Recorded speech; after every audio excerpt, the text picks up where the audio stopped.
This is Major League Baseball magazine, brought to you by Frito-Lay.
ESPN presents Major League Baseball magazine.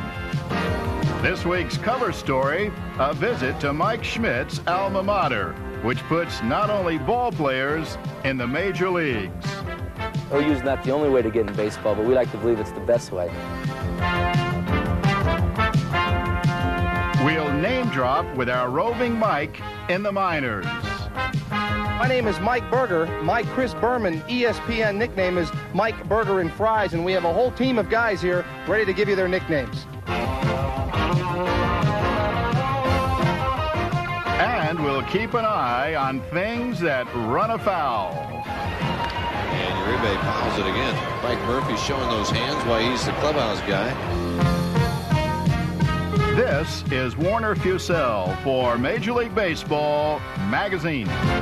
Presented by Ruffles Light, Cheetos Light, and Doritos Light. Never give up the taste.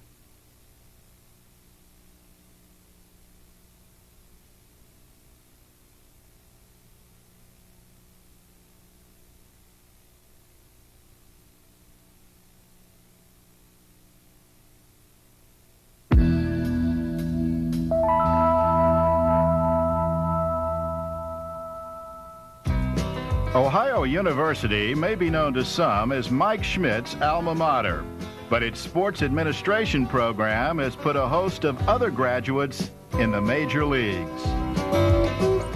We have approximately 40 students involved still remaining in professional baseball.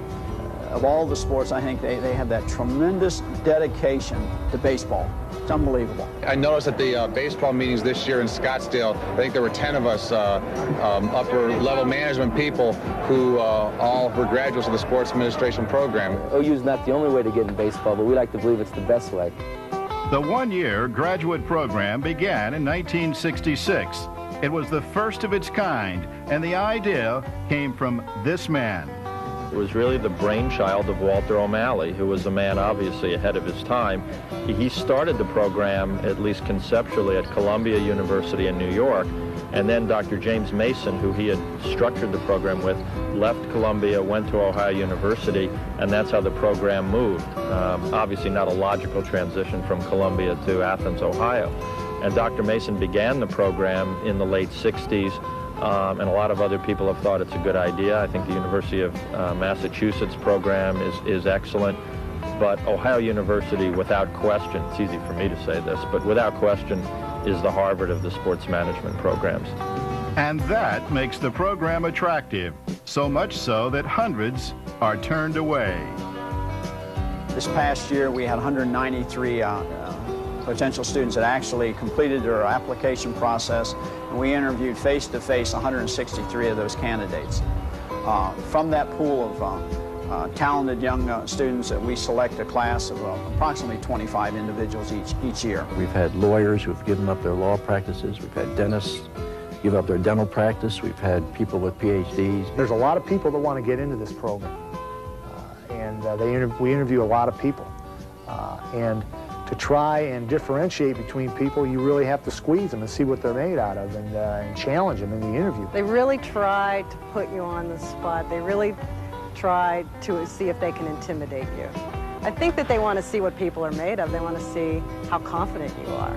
I think that most of the people that graduated from the program, with few exceptions, are some of the most confident people I've ever met. I mean, they're very self-assured. During the interview process, the students are evaluated on their maturity primarily, and on their dedication and commitment to professional sports. If they are in baseball, during the interview process, we want to make certain that through the questioning that they know baseball and know exactly what they're going to get into, and if their career objectives are realistic. We can only have one baseball commissioner. We can't have 800 students saying they want to be the baseball commissioner. As in any academic program, this one, to train sports administrators, relies a great deal on classroom discussions. Artie, you were going to say something. Well, what I was going to say was what baseball has unique to other sports. It has a way to grow, help those new players coming in to grow. I mean, when you get a new expansion, for instance, the New York Mets, when they came in expansion in the early '60s, I mean, they won, 8 years later, they won a world championship. Bill, what do you think? How are you going to divide up the talent in Major League Baseball when you bring in these fees? We talk about, talent. There's plenty of talent, there's no doubt, but how are you going to take certain ball players from the Oakland A's, for example? How are you going to split them up? How are you going to decide how to split them up? We're taught what it takes to be successful out in the field. We're taught what it's going to take for us to make decisions in the future that's going to make an impact, a positive impact on baseball. I learned more in that 1 year than the previous 4 combined because the people in the program were so dynamic. One of the class activities was to get a situation. Everybody had a different situation, a black situation. You're the AD at such school, and you're now on probation for such and such a situation. How are you going to handle this? And everybody in the class acted as members of the media, trying to grill you in a press conference. And afterwards, you talk about it, and you talk about how you did, and everybody's giving each other pointers. And it was all classes were like that. You'd always get off the subject and start talking about, well, how would you handle this situation? How would you handle that situation? And you can learn so much from a book, but the actual hands-on experience goes so much further.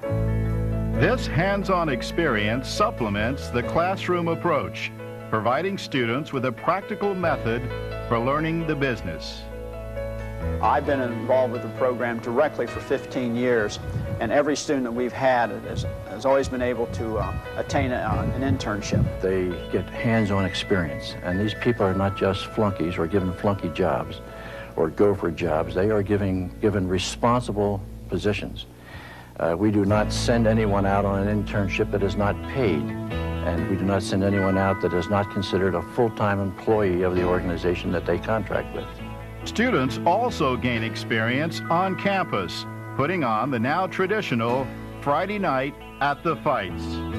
This is the 17th year, and it's an activity that we try to draw all the students together in one big culminating activity where they put together all that they've learned. They go about pulling it off from A to Z. They'll sell the tickets, they'll get the tickets, they get the advertising, they solicit the boxers, they go through the training process with the boxers, and then of course they pull it off that evening. And I think that's a great satisfying thing to think that you can pull off an event that of that magnitude here in this locale. Fight night was like an all-star game on a much smaller scale obviously. But it was a major event for that small town of Athens, Ohio, that the college students there look forward to every year. And it was, tickets, promotions, everything that goes into an event here, putting on events as we did at OU, such as Fight Night. That's an experience that we do every day here now. That's really what our job is all about. I mean, we put on a show 81 times a year. Coming from a respected program like this one at Ohio University helps graduates in more ways than one. That's the beauty of the Ohio University program, is that we have graduates in those positions now that are going to be hiring people in the business. And they're going to go back to their roots. I can pick up the phone and I can call Andy Dolich, for example. Now, Andy doesn't know me from a bale of hay. Okay, but if I can call him, get to his secretary and say, it's Greg Ianni at Ohio University, I'm a graduate of the sports administration program, chances are I can get through to Andy. Athens, Ohio may lack big city prominence, but for those who want to land a front office job in baseball, it's the place to be. Athens, Ohio is not exactly the #1 cosmopolitan marketplace in the country, but many other programs in major universities have tried to compete with OU, and they've never come close. It's because of all the graduates. It's because of these 600 people that now have positions around the world that the OU has gotten to this position of prominence, and I think it's only a matter of time until it really leapfrogs all the other ones so that no one can ever touch OU.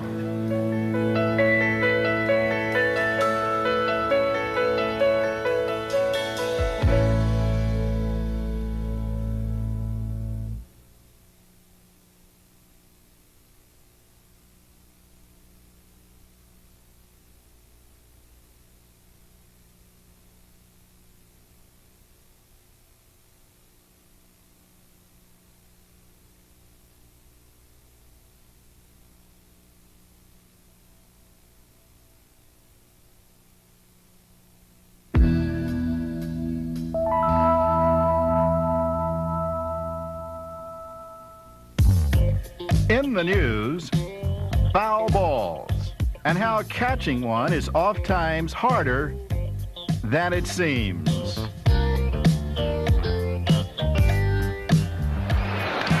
Uribe fouls it again, this time into the Giants dugout. Mike Murphy showing those hands while he's the clubhouse guy. And not in uniform, although that may have been the first one Murph has ever missed. At least that's what he'll tell you. Murph's embarrassed. There's the 3-2. Runner moving at first base. Although that kid's too young to make that play. You know, his heart was in it, but his rear end wasn't. He was bailing out real hard on that one. The crowd is rough. They're all over that kid. Maybe he did. He went to the Pete Incaviglia School of Fielding out there. Looks a little bit like a Pete, doesn't it? A little Pete Incaviglia. Might be. Got that Fu Manchu going. Even people paid to catch foul balls often get balled up, and advice comes cheap. Well, I'd say he's got him measured. He's about got that little girl down there worn out. Just about got her. Wisely enough, she bailed in a hurry. She wasn't taking any part of that ball. Yeah. Maybe Grandma's giving her a little advice. Told you to play tennis. And there's no greater thorn in the side of the Golden Throats behind the mic than their audience discovering what their hands of stone are like. Fouled straight back. And Stone makes the grab. Now, how about that catch? There it is. Very easy. Here you go. That is some kind of footer there. That was outstanding. Golden hands. Goodness gracious, you didn't even bobble it. I was able to shift the cigar and still make the catch. Look out, Wrangler. Nice play. Holy Toledo, what a catch. What a play by the old Wrangler. Souvenir time. All right, nice going. Nice going. High fives all around. It's a Braves new world, this broadcast booth, where skill gives way to luck. And when a foul ball enters, one sitting turns to ducks. That ball has to be caught, Pete. Has to be caught by me? Yes, that has to be caught. Where did it go? It's right here at your feet. You don't get a catch, but you get a retrieve.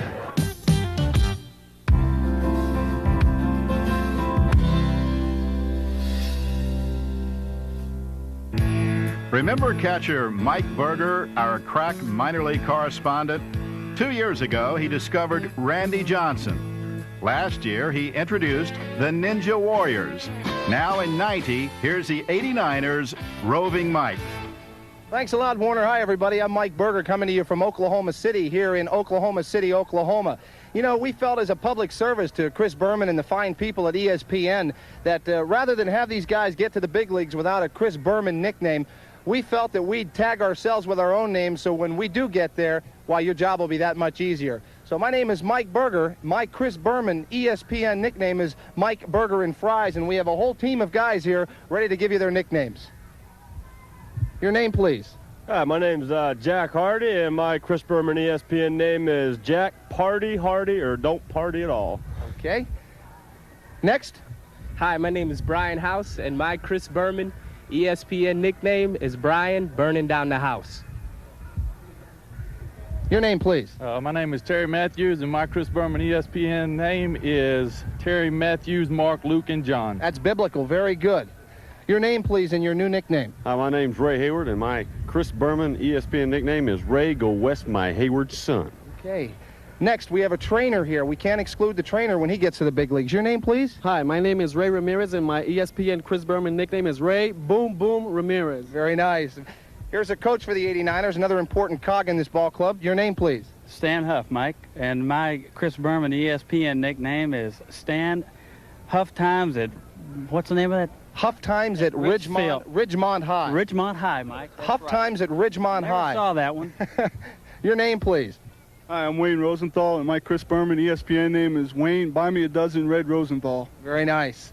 Next, your name and your new nickname. Hi, my name's Monty Ferris, and my nickname is Monty Ferris Bueller. Your name, please. Hi, my name is Phil Bryant. My Chris Berman nickname is Phil the Bear Bryant. That's very original. Very original for you folks down in Alabama. Your name, please? Good afternoon, Mike. My name is Reggie Williams, and my Chris Berman ESPN nickname is Reggie Ask Sherwin-Williams. Oh, the paint people. I tell you, being from Pittsburgh Paints takes my pick, though. Your name?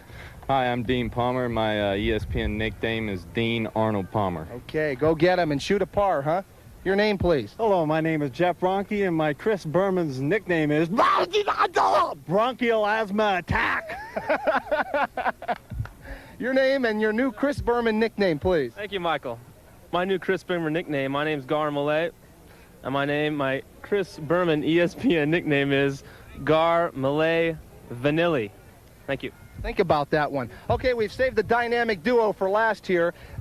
Your name, please? Hi, I'm Daryl Motley, and this is Chad Kruder. I'm sorry, and your name? Chad Kruder. And together? We're Motley Kruder. There you have it, Chris. The new nicknames for the up-and-coming stars in the 1990 season. This is Mike Berger. We'll say so long from All Sports Stadium. Send it back to Sports Center.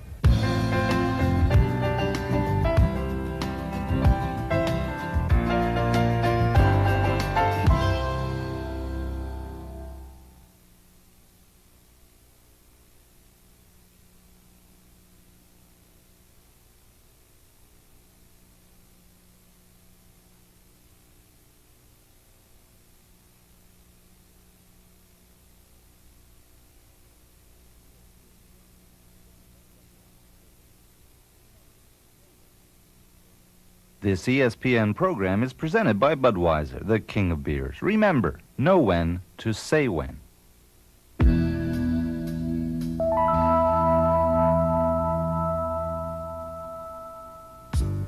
Phil Linz played infield for the Yankees, but one day in 1964, he played a tune not in tune. We were waiting for the team bus. This was in Chicago. To go out to the ballpark, and Phil wandered into this drugstore, and there was a harmonica for sale for $5 or whatever, $10, a Hohner harmonica. Phil bought this harmonica, and he said, I'm going to learn how to play the harmonica. That's the kind of guy Phil was. He'd just see something like that and decide to buy it. We just had lost, I think, 3 or 4 straight to the White Sox to put us one game out of first place, and we were at first place, and we only had about a week to go in the season. And we're going back, we're going to the airport on a bus loaded with riders and all our coaches. Everybody was on the bus and everything was quiet, really quiet. And I was sitting right next to Phil. Elston Howard was sitting in front of him. Mickey and Roger was sitting to the right, Roger Maris. And Phil just took out his harmonica, put the music on back Ellie's neck, and he started playing Mary Had a Little Lamb. Phil had been starting at shortstop in Baltimore, and when we got to Chicago, the switch had been made and Tony was playing. And so Phil was kind of a little disappointed that he hadn't played in Chicago, and so I think he felt like playing his harmonica at that point. Everybody's absolutely quiet. It's a morgue on wheels, and Phil decides to whip out his little harmonica and practice a little bit. He was playing it very respectfully. He chose as his first selection, Mary Had a Little Lamb. And he was doing pretty good. Mary had a little lamb. Its fleece was white as snow, and Yogi said, shove it somewhere. And the good story is that I asked Mickey Mantle, what did Yogi say? And Yogi said, play it louder. So I continued to play. And then he came back, and we had a big argument on the bus. Yogi, you hear Yogi tell Phil to put the harmonica someplace where the sun doesn't shine. Legend has it that Phil turned to Mickey Mantle and said, what did Yogi say? And Mickey said, play it louder. But I don't think that actually happened. Phil decided he was going to continue playing anyway, because I think he was remembering that he was hitting 300, he didn't get into this game, and just because the team lost, there's no reason for him to be upset. All of a sudden we heard, Mary had a little lamb, and somebody's playing the harmonica. And I sat up in the front, and all the players were in the back, and Frank Cressetti, who was a crusty, hard, winning type guy, looked at Yogi and said, you gonna let him do that? You gonna get away with that? And he's egging Berger on. Berger didn't even hear it. Crow did. He said, go back there and tell him. And Mickey heard you on Linz. He said, because Linz said, what did he say? He said, play it louder. And that's when I jumped back and went back there. Eventually, Yogi came charging to the back of the bus and said, I told you to shove that harmonica. And Phil takes the harmonica and he flips it to Yogi and he says, here, you do it. And the harmonica goes up towards Yogi, and Yogi swats it at the harmonica, and it smashes down into Pepitone's knee. Now Joe Pepitone is up in the aisle of the bus going, oh, my knee, my knee. It hit me in the leg and cut my pants, and I was bleeding, so I had to, Roger's yelling out, sue him, and I'm falling on the floor pretending just to make some people laugh because it was really an uproar on the bus. Everybody on the bus is biting their lips to keep from laughing because there's Pepitone wounded by a flying harmonica. And at that moment, Frank Cressetti stands up in the front of the bus and he screams in his squeaky voice, that's the worst thing I've ever seen in 28 years with the New York Yankees. After that argument that we won 23 out of the last 30 games and won the pennant by 1 game. So they started to attribute the harmonica with the fact that we changed our course of action and kind of sparked us on the victory. And then I got a big contract from the owner of harmonica people. They gave me $5,000 to endorse their harmonica. And Yogi had fined me only $250, so it was pretty good. It was a lot of fun. I went to every major sports banquet in the country that year, and all they wanted to do is hear me play Mary Had a Little Lamb. No amount of World Series fame could compete with one episode on a team bus. I wasn't that well known, except that this harmonica incident kind of splashed on the headlines, and I'm remembered for that. But thank God that happened, because people do remember me, even if they associate me with my harmonica more so than my baseball.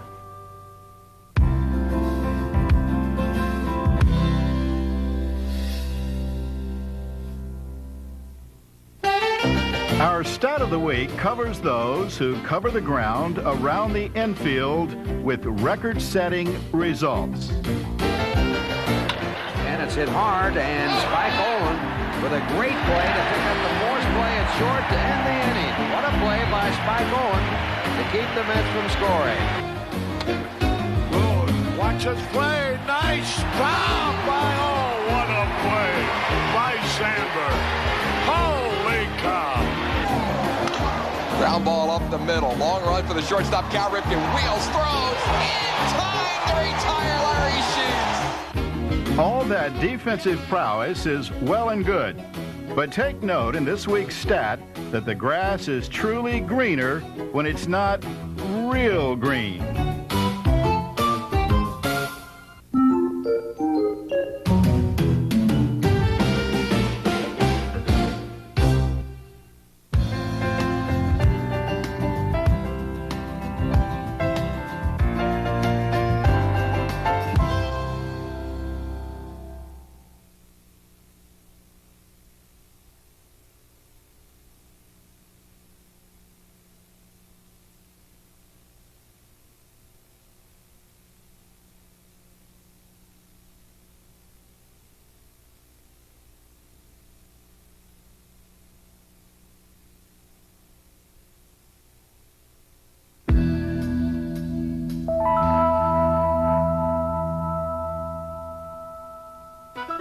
On deck for next week, the man behind the Miami Miracle and a promoter in the Veeck tradition. Every single day in a ballpark should be a holiday, and every single fan, God bless them all, should be king or queen. This is Warner Fusel.